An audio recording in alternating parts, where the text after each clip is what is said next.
Hello, my name is Herbert Paul, and I am president of the New York University Alumni Association. On behalf of the association and all its members, I extend congratulations to you and your family. This was a spectacular day, one I am sure you will remember and treasure all of your lives. I was fortunate to be able to share it with you and hope that this video of the commencement exercises will remain a treasured memento for all of your lives and a reminder of the spirit, the ambition, and the hope of the day. I encourage you to keep us informed as to what you are doing and how you are doing, and to become involved in the Alumni Association of your school. You are very important to us, and we want to keep you as a member of the NYU family. Good luck and best wishes in the future.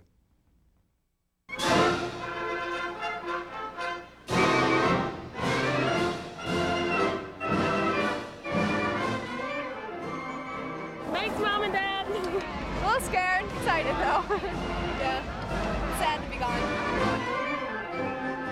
And for 3 years, I worked in psychology, running rats through mazes. And I got more out of the rats than the rats got out of me.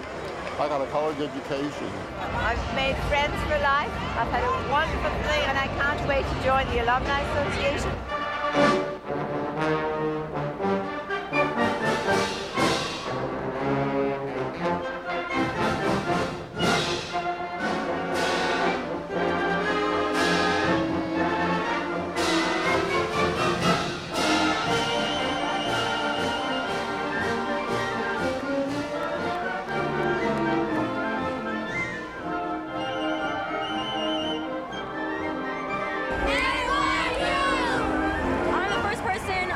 Side of the family to graduate from college, so this is a big accomplishment for me and my family. Like, I just really wanted to make them proud. I feel great. I just want to thank you. This has been the best 4 years of my life. Take care, Al Gore. I'll see you tomorrow.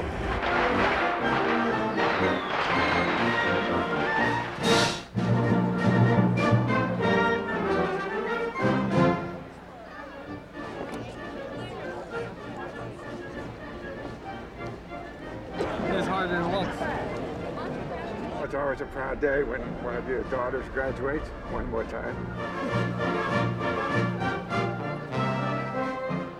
My advice to them is a little ditty that I learned a long time ago, which was good, better, best, never let it rest, till your good is better and your better is best. And I found the best investment I ever made in my life, my wife, Mary. I am fortunate to graduate from the same dental school 72 years later, and I'm very proud to graduate from the same school that my grandfather did.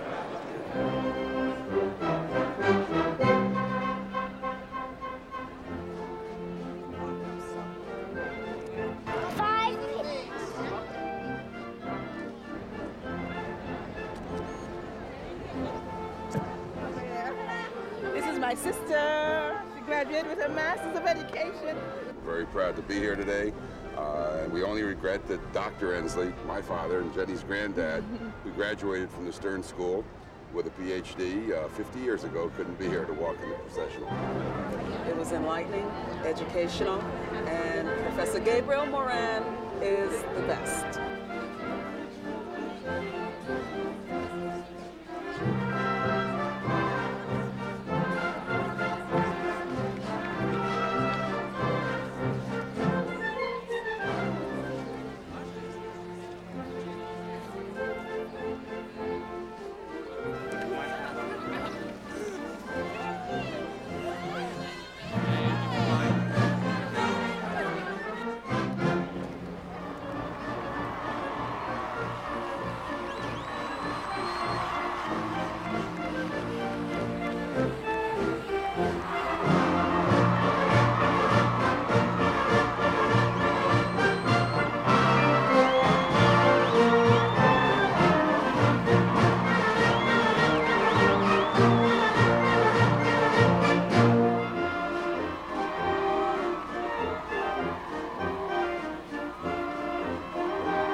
Here now, in the presence of candidates for academic recognition, members of the faculty and administration, alumni, trustees, honored guests, and friends of New York University, the 166th commencement is hereby convened.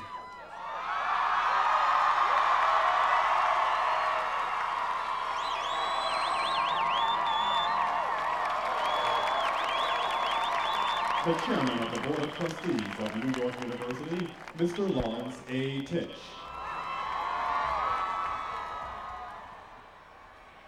Good morning. On behalf of the members of the Board of Trustees of New York University, I am pleased to welcome you to this year's commencement and to offer congratulations to all the graduates of 1998.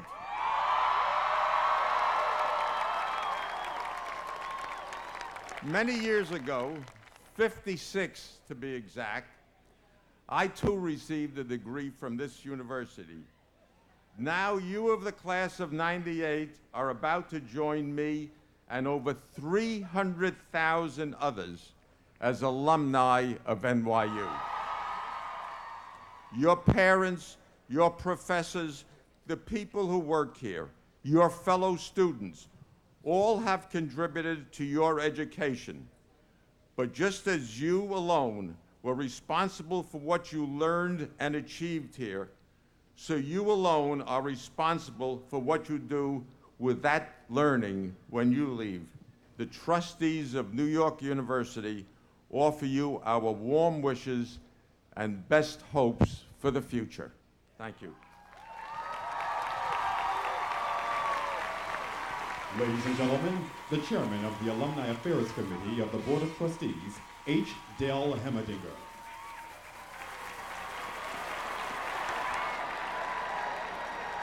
Congratulations!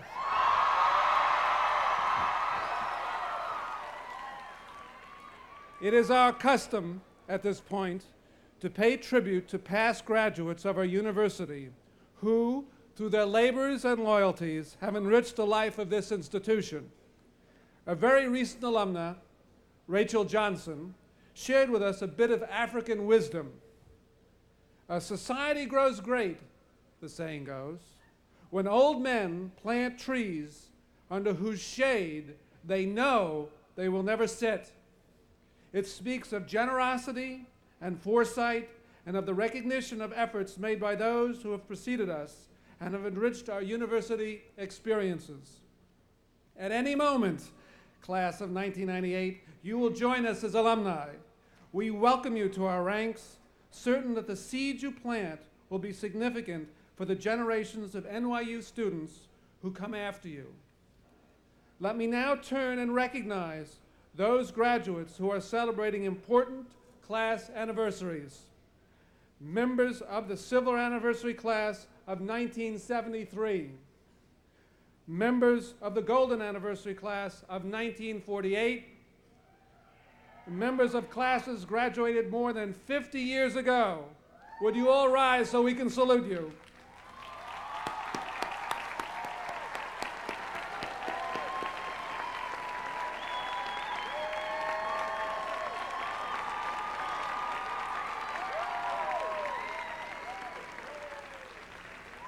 And now, we continue a tradition of saluting the representative of the earliest class attending this commencement.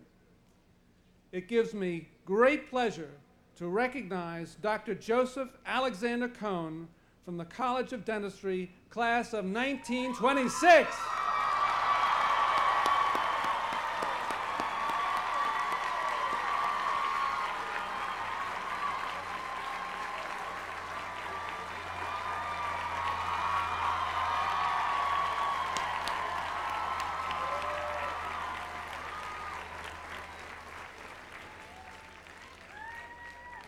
Dr. Cohn's grandson, Lee Cohn, today will earn his doctoral degree in dentistry and join both his grandfather and his father as alumnus of the College of Dentistry.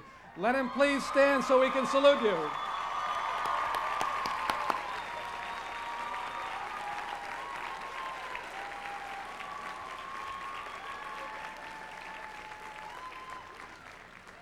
Will Herbert Paul, President of the Alumni Association, please join me at the lectern? On behalf of your fellow graduates and the entire university community, we wish to present you with this token of our esteem.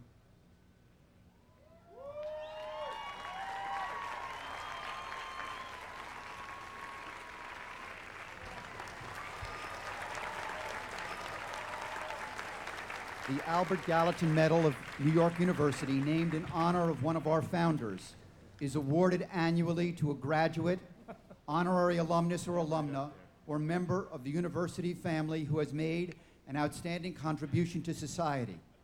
And it gives me great personal pleasure to recognize this year's recipient. New York University today honors Phyllis Cerf Wagner. Mrs. Wagner began her distinguished career as an actress, but soon left the stage to become a radio producer and magazine columnist. She founded Beginner Books with Dr. Seuss and went on to edit many books for children and adults.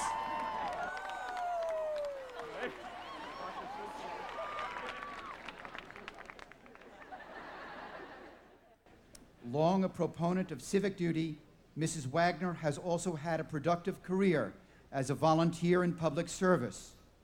In recognition of her achievements in publishing, her tireless work on behalf of education, and many quality of life initiatives, and her commitment to public service, New York University proudly presents the Albert Gallatin Medal to Phyllis Cerf Wagner.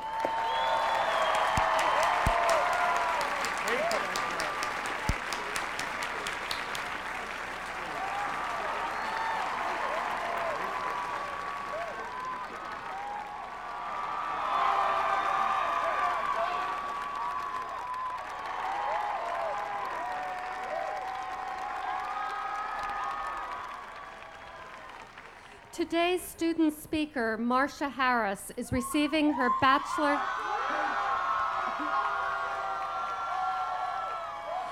Marcia is receiving her Bachelor of Arts degree in chemistry, magna cum laude, from the College of Arts and Science. An outstanding scholar, athlete, and citizen, Marcia is a recipient of President Oliva's Service Award for Leadership.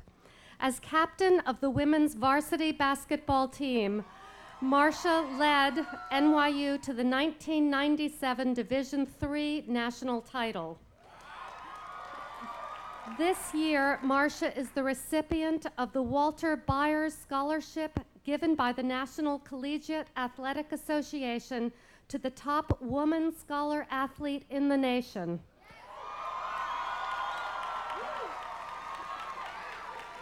It is my great pleasure to introduce Marcia Harris.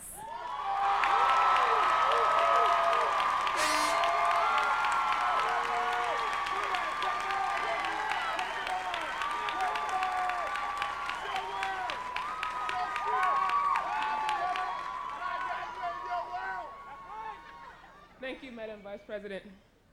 Mr. Vice President, Dr. Oliva, distinguished honorees, family, friends, guests, and the members of the class of 1998. Good morning and congratulations.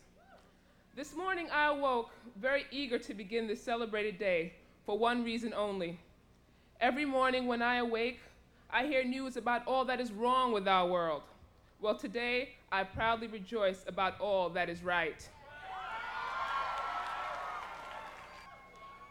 Though we are unsure about what is to be expected along our journey, I encourage all of our graduates to be trailblazers. In a world filled with cowardly followers, afraid to step out from behind the shield of conformity, I ask you to refuse to follow trends and blindly accept the status quo.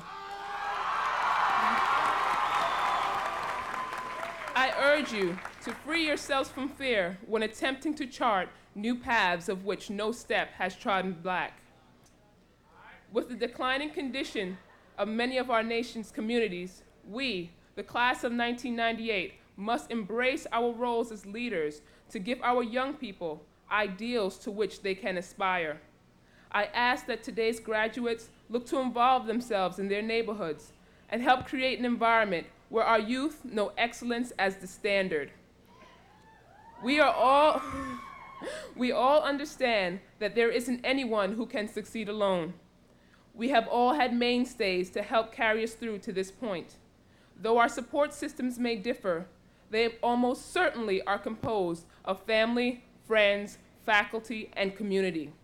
Therefore, this day is not solely for us, but also for those who have watched us mature and excel.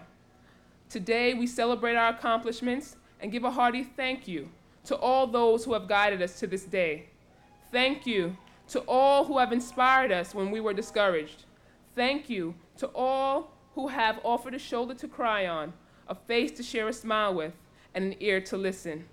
On this commencement day, New York University bestows on us, its graduates, a final gift, the courage to be unique, enabling us to say, like the poet Robert Frost, somewhere, ages and ages hence, two roads diverged in a wood, and I took the one less traveled by, and that has made all the difference.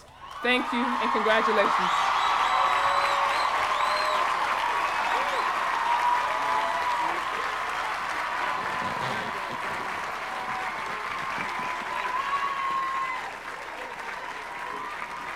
Ladies and gentlemen, those who are to receive honorary degrees will now be presented to President Oliva.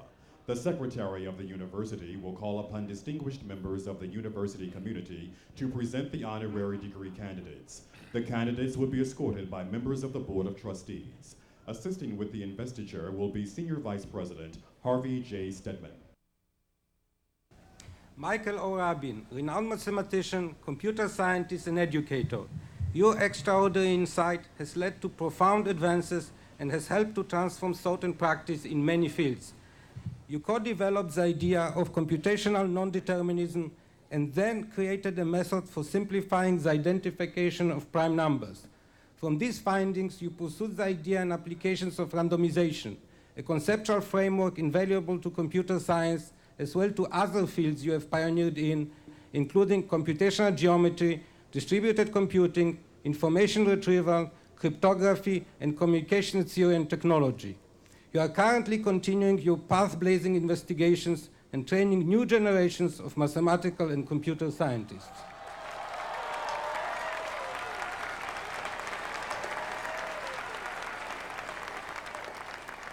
Michael O. Rabin, most exemplary mathematician, computer scientist, and educator, and member of the New York University family, you have opened and redefined the intellectual boundaries of your field, created, fostered, and furthered new subdisciplines that carry mathematics, computer science, and society as a whole forward well into the next century. By virtue of the authority vested in me, I am pleased to confer upon you the degree of Doctor of Science honoris causa.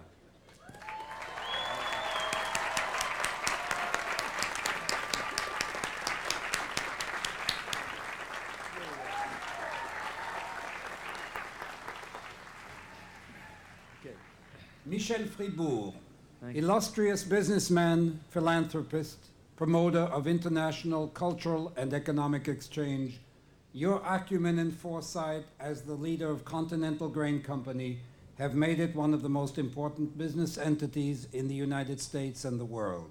Through the Fribourg Foundation, you have advanced international educational exchanges, Jewish causes, the arts, and business education. In every way, you have enriched the economic and cultural life of our nation and our world. Michel Fribourg, and now this isn't written down. I was a Fribourg Fellow at the University of Paris for 2 years. I never knew Michel till a few years ago. And you know what? He is a commander of the Legion of Honor, and I'm a little kid from Carmine Street, and I'm in the Legion of Honor too, and only because of this man. So, Michel Fribourg, most esteemed businessman and philanthropist, through your foresight and guidance, you have transformed your family's business onto the leading firms in the nation and the world. Moreover, you have championed the idea and practice of international cultural, academic, and economic exchange. And by virtue of the authority vested in me, and because you are my friend, I am pleased to confer upon you the degree of Doctor of Commercial Science, honoris causa.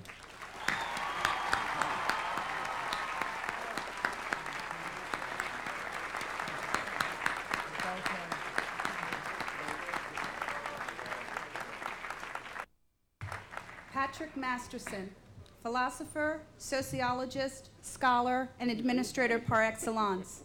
A son of Ireland, you held a professorship at University College Dublin, later serving as dean and university registrar, before becoming president and helping to guide your institution to great distinction. Currently, you are president of the European University Institute, a 22-year-old organization based in Domenico di Fiesole, Florence, Italy, which provides academic and cultural training in a European setting across national and cultural divisions, and which represents a marvelous example of international intellectual collaboration, partnership, and exchange. In each of your roles as educator and administrator, you have set an outstanding model of leadership and world citizenship in the cause of higher education. Patrick Masterson, distinguished scholar, educator, and administrator, under whose stewardship the European University Institute grows and flourishes, and good friend of New York University, you are a beacon to the world of international education, and a good friend of mine. By virtue of the authority vested in me, I am pleased to confer upon you the degree of Doctor of Humane Letters, honoris causa. Hey, buddy. Brilliant. Thank you very much.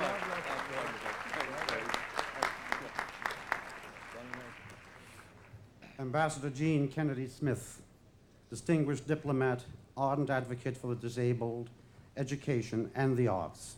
You have nobly entered the realm of public service with the goal of improving the lives of those less fortunate and fostering the ideals of peace and understanding. As our nation's emissary to Ireland, you have worked with the Clinton administration and all interested parties to bring lasting peace to Northern Ireland. Throughout your life, you have been active in advancing the cause and enriching the lives of disabled people. Your life and work carry on a family tradition of service and determination that remains unmatched. Right.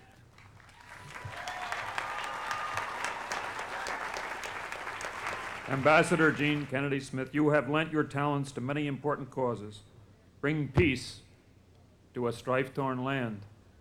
Magnificent. Offering hope to the disabled and enriching opportunities for scholars and artists, and along the way, you have touched countless lives and made them better. By virtue of the authority vested in me, I am pleased to confer upon you the degree of Doctor of Laws, honoris causa.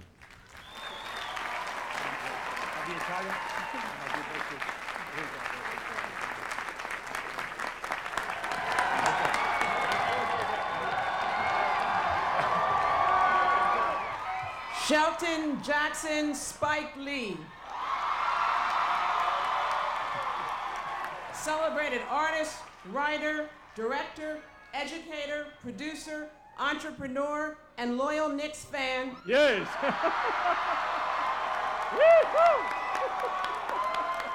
Gotta have that shirt on. For more than a decade, you have been one of the country's most important and provocative filmmakers. You received the National Academy of Television Arts and Science 1983 Student Academy Award for your NYU student thesis film, Joe's Bed-Stuy Barbershop, We Cut Heads. Since then, you have authored 7 books and directed 11 feature films, including She's Gotta Have It, which won the Cannes Film Festival Prix de Jeunesse Award, the critically acclaimed Malcolm X, and Do the Right Thing, which received an Academy Award nomination for Best Original Screenplay. In 1997, your poignant documentary, 4 Little Girls, received an Academy Award nomination for Best Documentary Feature. Thank you, Madam Dean. Shelton Jackson Spike Lee.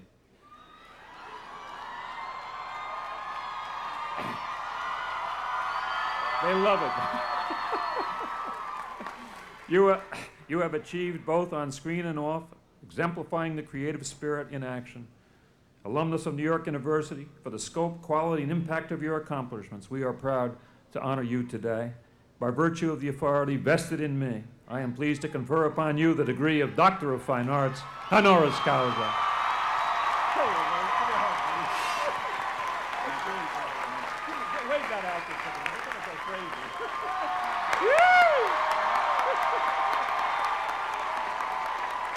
Get it.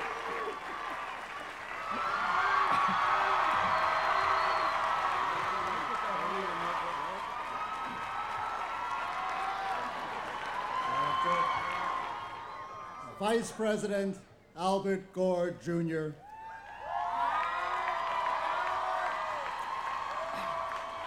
Public servant, national leader, and world statesman.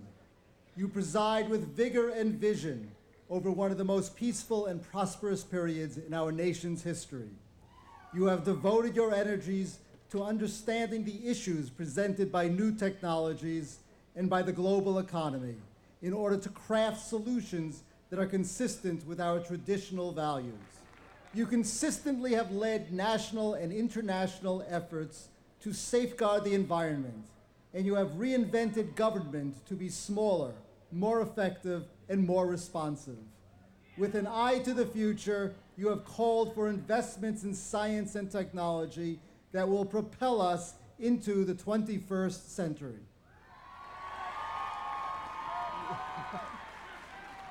Albert Gore, Jr., Vice President of the United States.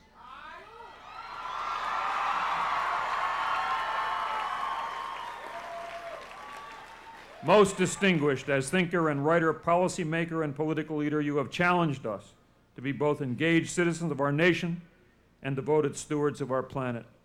By virtue of the authority vested in me, I am pleased to confer upon you the degree of Doctor of Laws, honoris causa.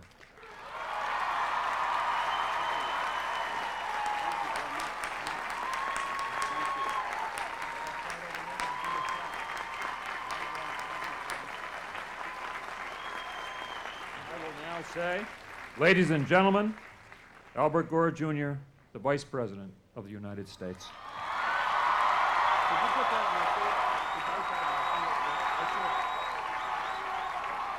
Thank you very much, President Oliva, members of the Board of Trustees, alumni, faculty, staff, family and friends, and distinguished fellow honorees. It is a great privilege to be included in this group of honorees, and on behalf of myself and all of the others honored today, I would like to thank the university for bestowing this honor on us.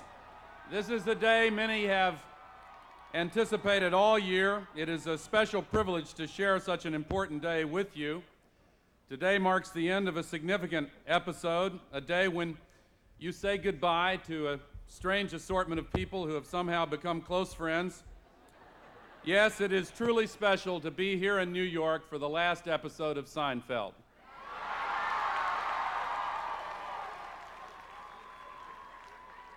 It is significant also, of course, because after today, many of you will have to go out and find jobs, just like the cast of Seinfeld. Now, of course, reality is pretty different from a TV show. On Seinfeld, a strange man bursts into your apartment without asking and helps himself to your stuff. Come to think of it, when you came here to live in New York City, that was pretty accurate. That's not fair anymore, of course, because thanks to New York's finest, the crime rate's way down, and you can just look at the way the world's changed in the 4 years that many of you have been here at this college. 4 years ago, New York City was dangerous and the Jerry Springer Show was safe.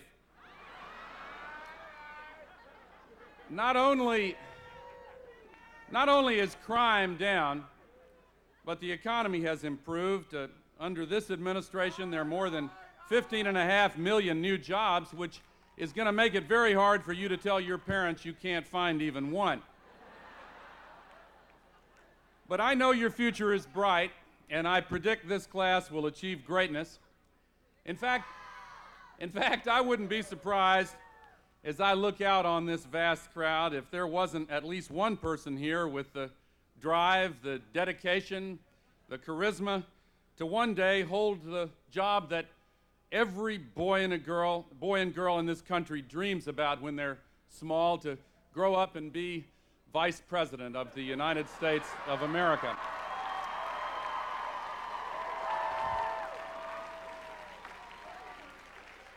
You may not know this, but NYU actually has some close links to vice presidential history.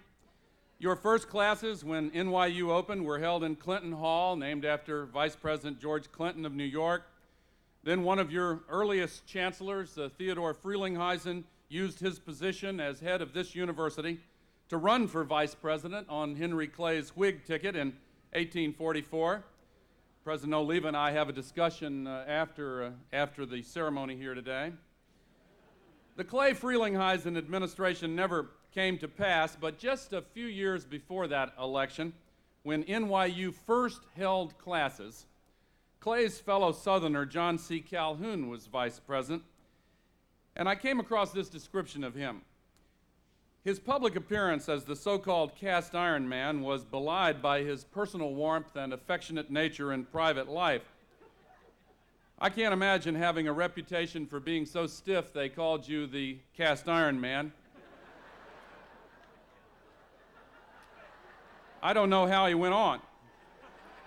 Of course, he didn't go on. He resigned as vice president in 1832 to go home and represent South Carolina in the United States Senate. As most of you know, Calhoun subsequently lost that Senate seat to Strom Thurmond, and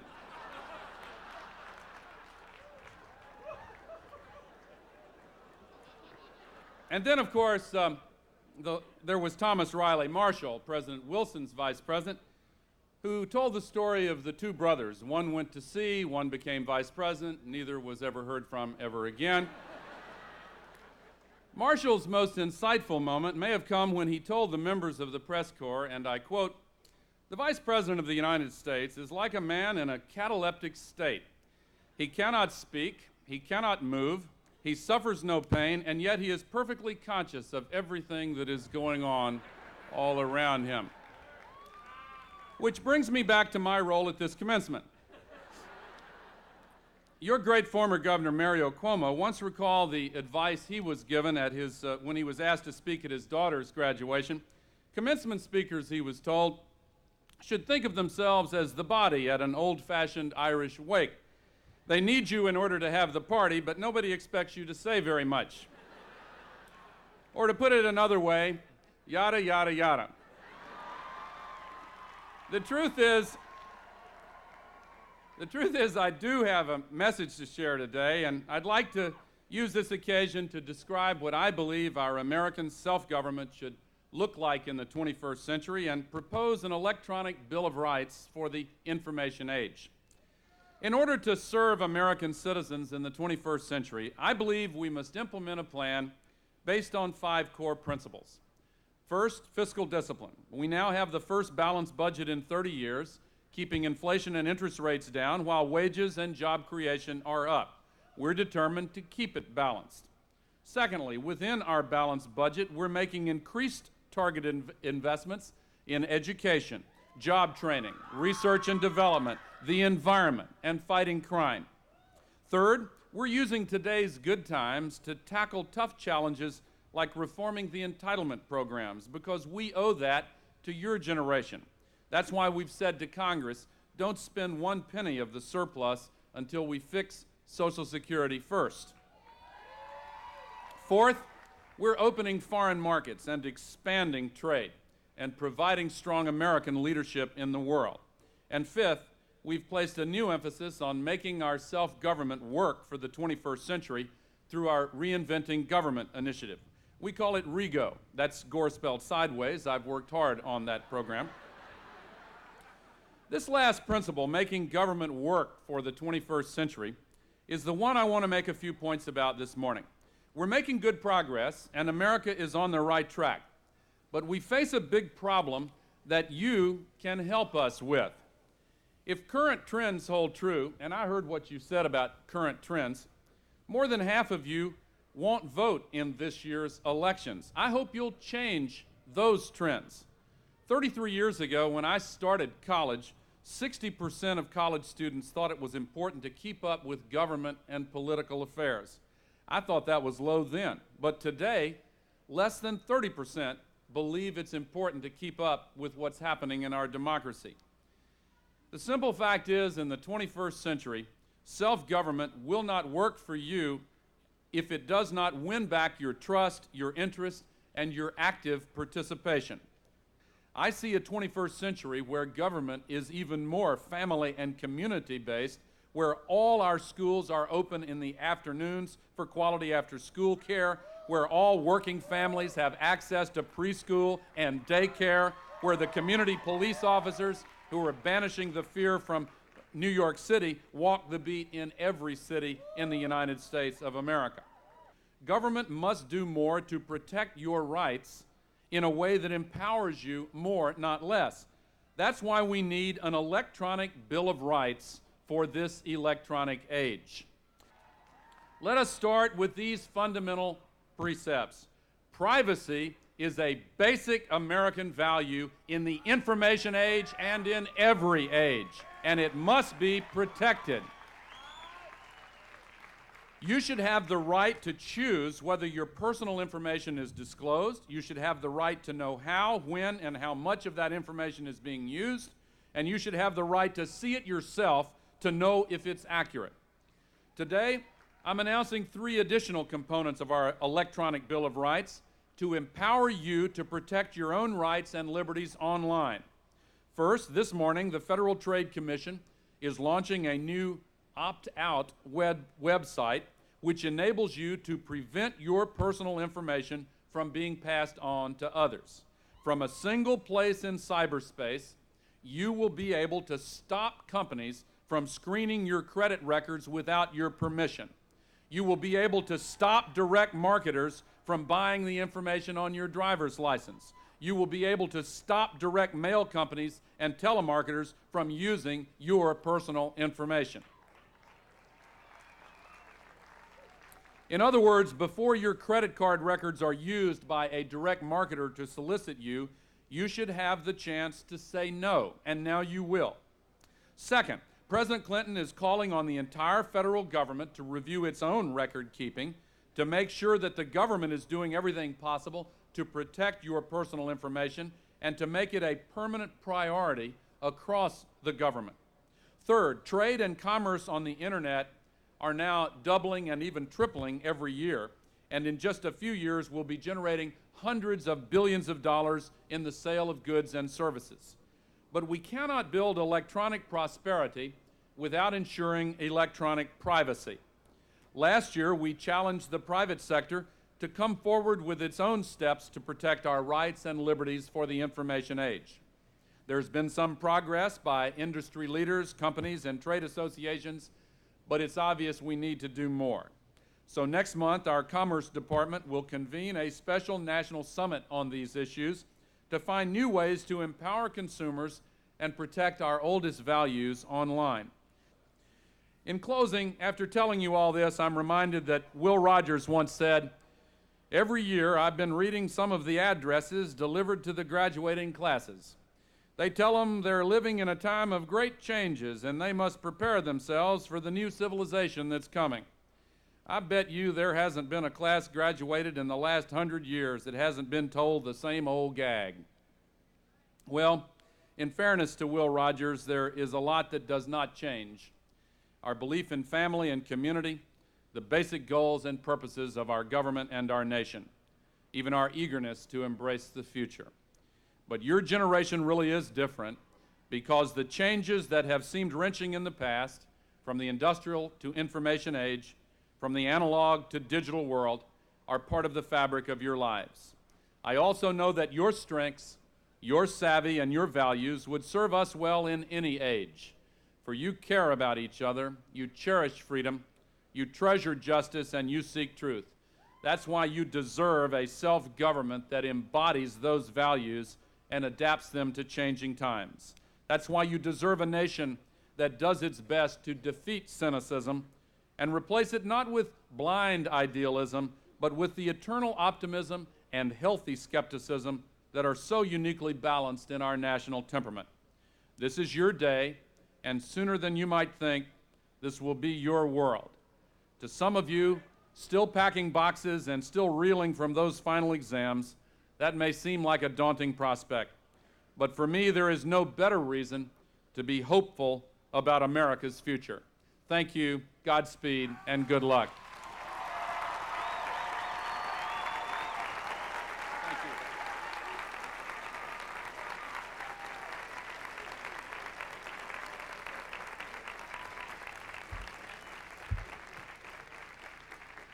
We're moving close. But as we do, it's enormously important to take a few minutes. Part of what we celebrate today is joy. Joy, hey, we have a good time. There are universities that are held together by all kinds of things. We're held together by parties. And so, so to celebrate that moment, I hope you don't mind if we take a moment, and I invite Cap 21 Conservatory of the Tisch School, come on out here, help us have a party.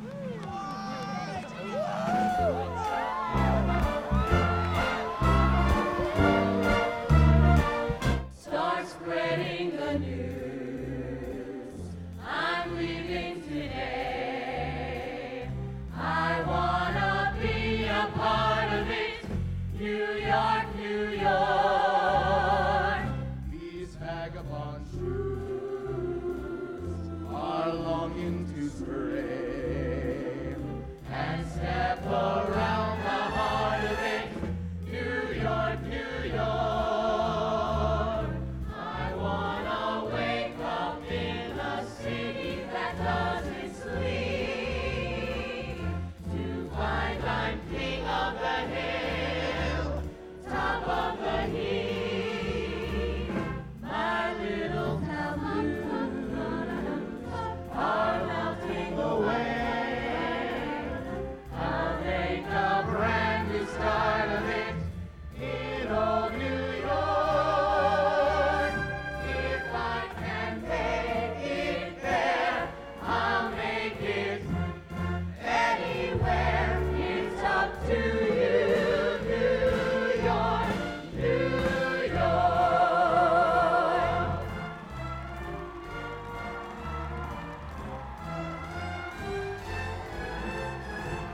New York, New York. I wanna wake up in the city that doesn't sleep. To find I'm king of the hill, head of the list, cream of the crop at the top of the heap. My little town blues are melting away. I'll make a brand new start of it in old New York. If I can make it there, I'll make it anywhere. Come on, come through, New York, New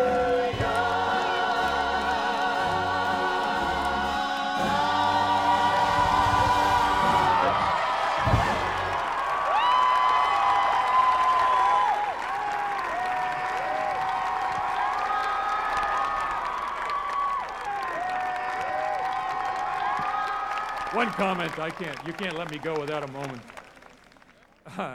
This is a special moment, and as the Vice President said, I look back, I searched the history books for inspiration about commencements, and he's absolutely right. The basic assumptions that you could draw from 166 years around here, they don't impress me one bit. Their assumptions over 166 years are the following. One, the world is a difficult and challenging place. And in New York, you'd say, new? Two, that graduates are leaving a sheltered and protective college experience to go out into the difficult world. Brand news. Third, that commencement, therefore, signals the beginning of real life. Well, the first assumption certainly holds true. The world is a challenging place. But the other two assumptions, that you are leaving a nicely protected environment, finally to enter the real world, they don't fit any of you that I know. Number one, you come from everywhere, from Peoria to St. Petersburg, from New Orleans to Beijing, from San Juan to New Delhi, from the Bronx to Los Angeles. You speak every language under God's sun, even while so many of you brilliantly embrace yet another language. You are extraordinary students who have performed at the highest levels of anybody's expectations. You have, everyone, survived racism, anti-Semitism, religious, ethnic, and every other conceivable form of discrimination and rebuke in this country and around the world, and here you are. And with all of this, you commit yourself by the thousands to community service, and you care for the people around you. So presidents of universities at commencements around this country are hoping that their graduates do well. I'm the luckiest and the happiest and the proudest of those presidents because I don't have to hope.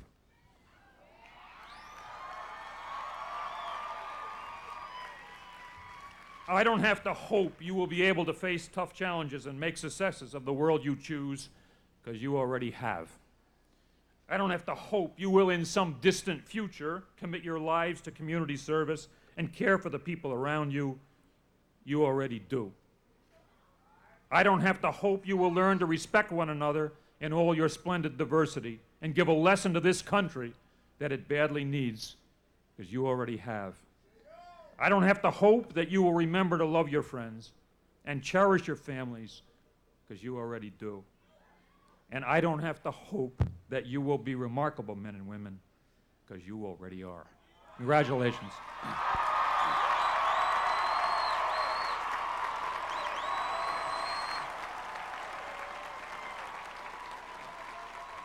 I would now ask the deans of New York University to present the candidates for all degrees and certificates.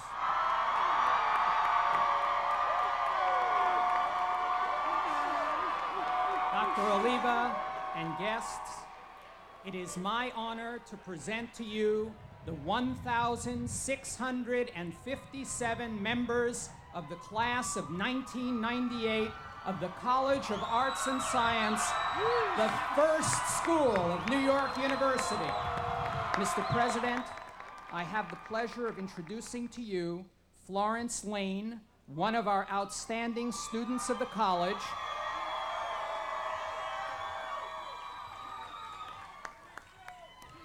who will receive her Bachelor of Science diploma on behalf of all of her fellow graduates in the College of Arts and Science.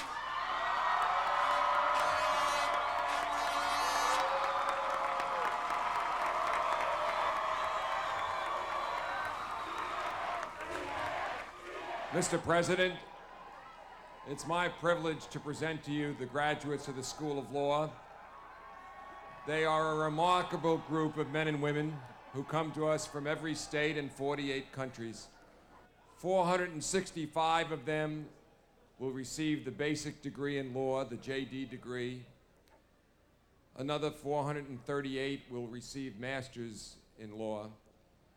And 2 will receive law's most advanced degree, the doctorate in law. I am absolutely privileged to present to you a delightful young woman, Jennifer Mason, who will receive her JD degree on behalf of all of our JD students.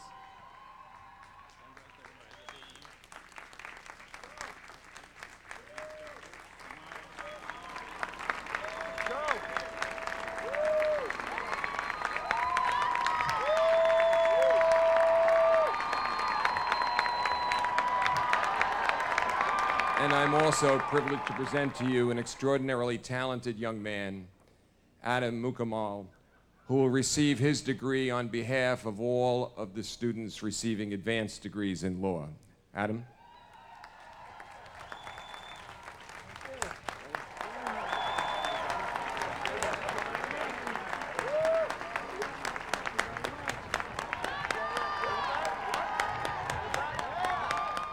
Mr. President, in the presence of this prestigious academic community of our university, their fellow graduates, their parents, spouses, relatives, and friends, the candidates for the degree of medicine have accepted the awesome responsibility for the health care of our fellow humans. Mr. President, the 167 candidates for the degree of Doctor of Medicine who have completed with distinction the rigorous and demanding education and training programs of our School of Medicine stand before you. I have the great pleasure to present Dr. Ivan Oransky, who will receive the diploma symbolically on behalf of all of the graduates of the school for this year. Ivan.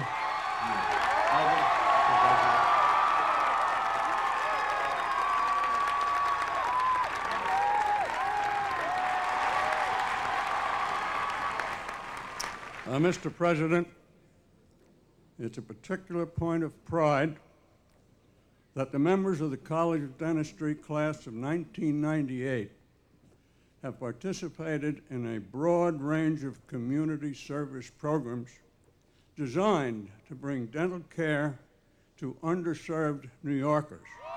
Mr. President, it's my privilege at this time to present to you 53 candidates for the degree of Associate in Applied Science in the field of dental hygiene. It is now my pleasure to introduce Rachelle Samuel, who is honored to accept her diploma on behalf of the dental hygiene class.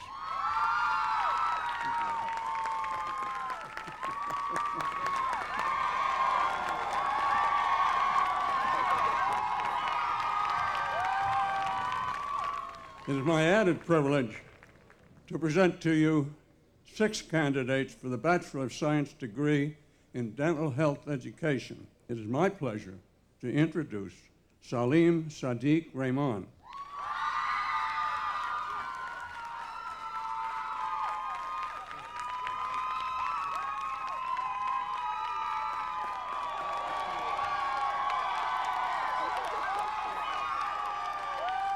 It's my further honor to present to you 268 candidates for the degree of Doctor of Dental Surgery. It's my pleasure to introduce Paulina Engelman, who looks forward to receiving her diploma. Congratulations.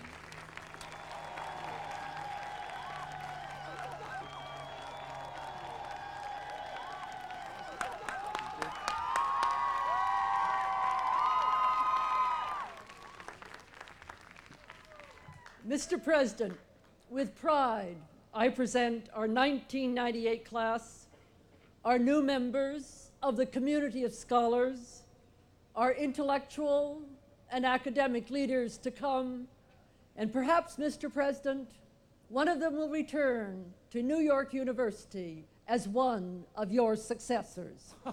Now, Mr. President, first, I wish to present 825 candidates for the master's degree, and their representative, Xiao Wei, a wonderful and published poet, a master of arts. Xiao Wei.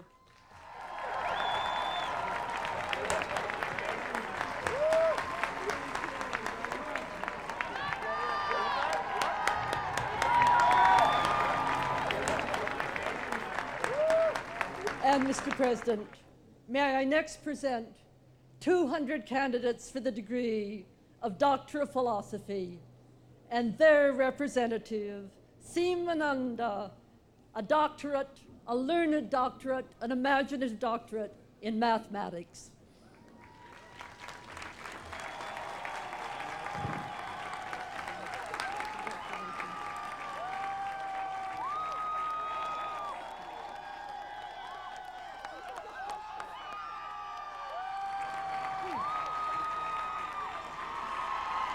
Mr. President, our graduates have worked very hard this past week to bring the sun back to Washington Square.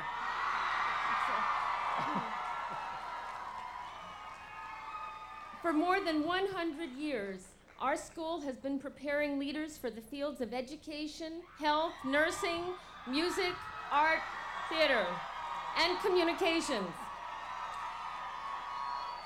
This year, we have more than 2,500 graduates, but we know that numbers are not important. They are talented, thoughtful, passionate, ambitious, energetic, and most importantly, optimistic. Dr. Oliva, I am now pleased to present Linda Yun, who will receive her bachelor's degree on behalf of her fellow classmates.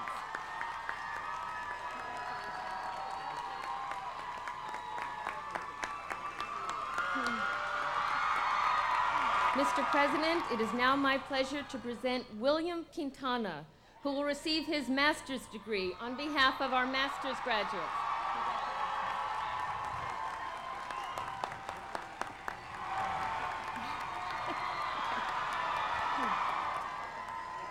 Mr. President, I now present Joanne Hayes, who will receive her doctoral degree on behalf of the 6-year certificate and doctoral degree candidates.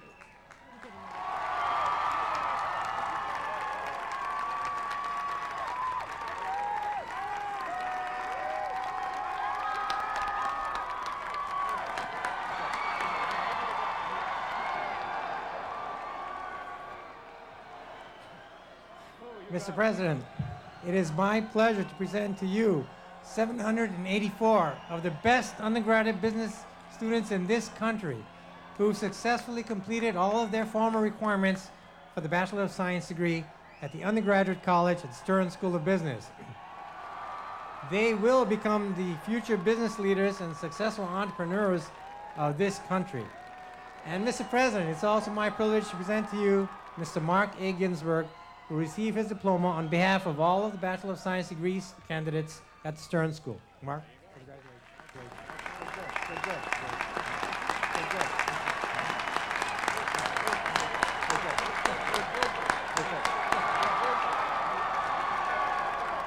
Mr. President, I am pleased to present the candidates for graduate degrees from the Stern School.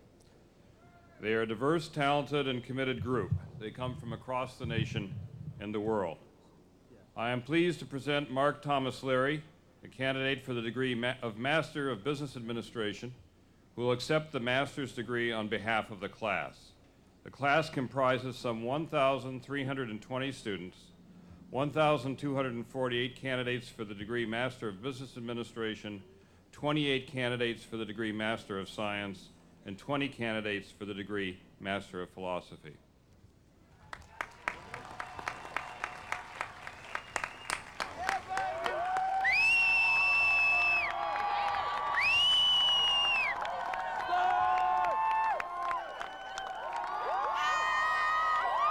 Mr. President, I'm also pleased to present Jeffrey Allen Bussey, who will accept the degree of Doctor of Philosophy on behalf of his 22 classmates who have earned their doctorates during the academic year just ending.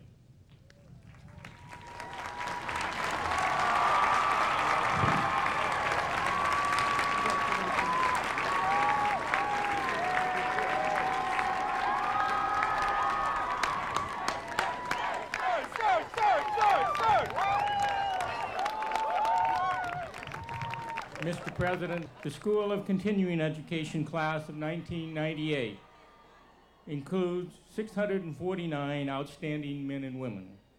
They are as diverse in background as they are in age, but what unites them are their accomplishments.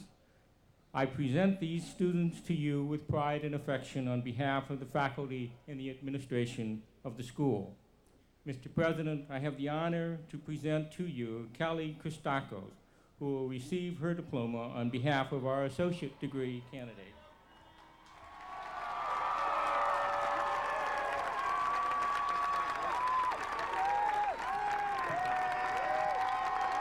Mr. President, it is also my honor to present to you Patricia Ann Patrick, who will receive her diploma on behalf of all of our Bachelor of Arts and Bachelor of Science degree candidates.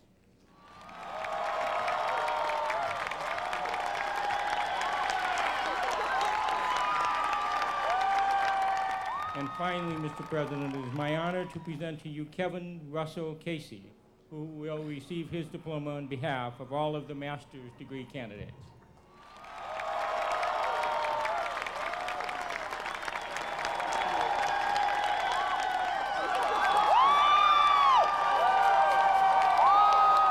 Vice President Gore, Mr. President, I'm very proud to present 325 candidates from the Robert F. Wagner Graduate School of Public Service for the degrees of Master of Public Administration, Master of Urban Planning, and Master of Science, and 3 candidates for the Doctor of Philosophy.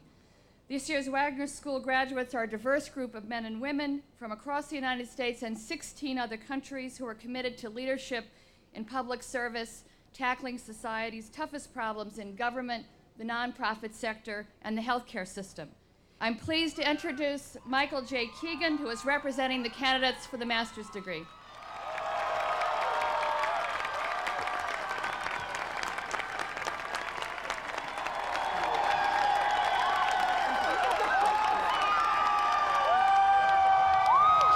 I'm also pleased to introduce Tracy Duberman-Frommer, who is representing the candidates for the Doctor of Philosophy. Congratulations, Tracy.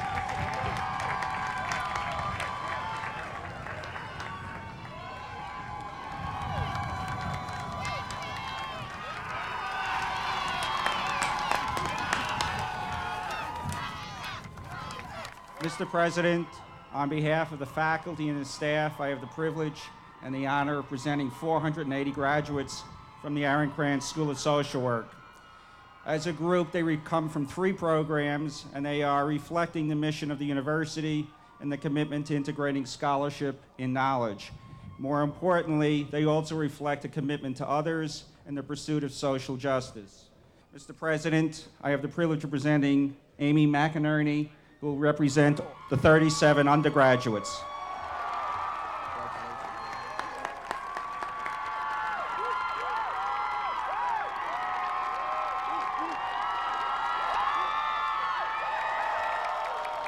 Mr. President, I have the privilege of presenting Damon Eves, who will represent the 430 graduate students in the School of Social Work who will be receiving master's degrees. Congratulations.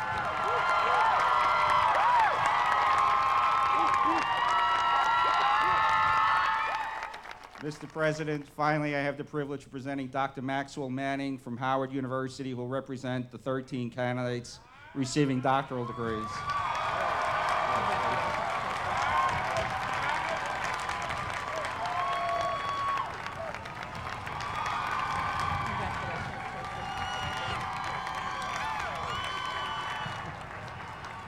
Mr. President, I'm pleased to present the Tisch School of the Arts class of 1998.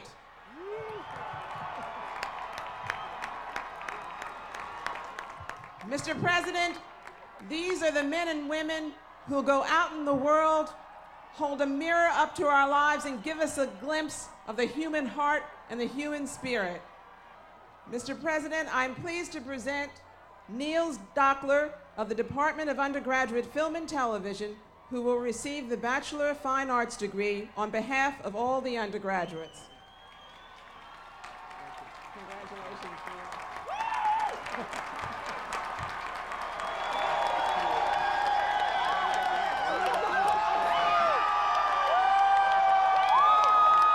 Mr. President, I'm pleased to present Gabrielle Lupe of the Interactive Telecommunications Department, who will receive her degree on behalf of all the graduate students.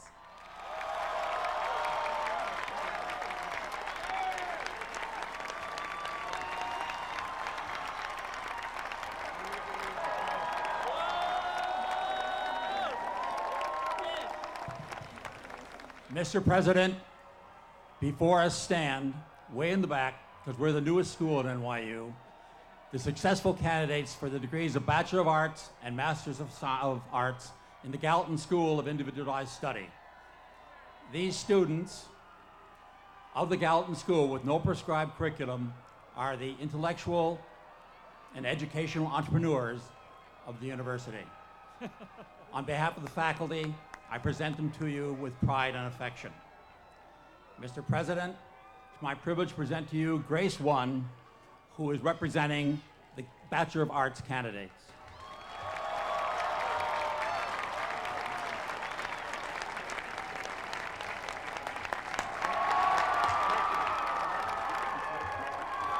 Don't pour it.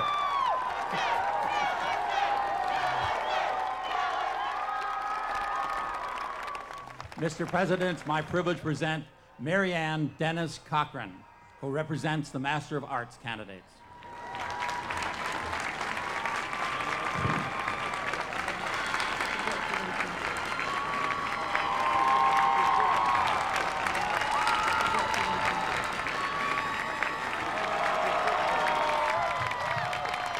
We now proceed to the formal conferral of degrees.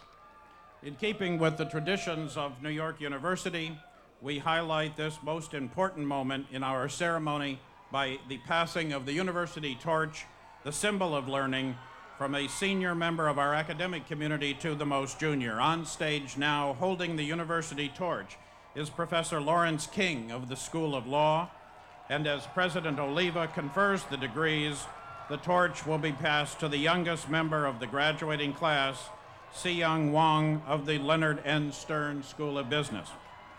Mr. President, will all of the candidates for degrees and certificates now rise for the conferral of their degrees by President Oliva?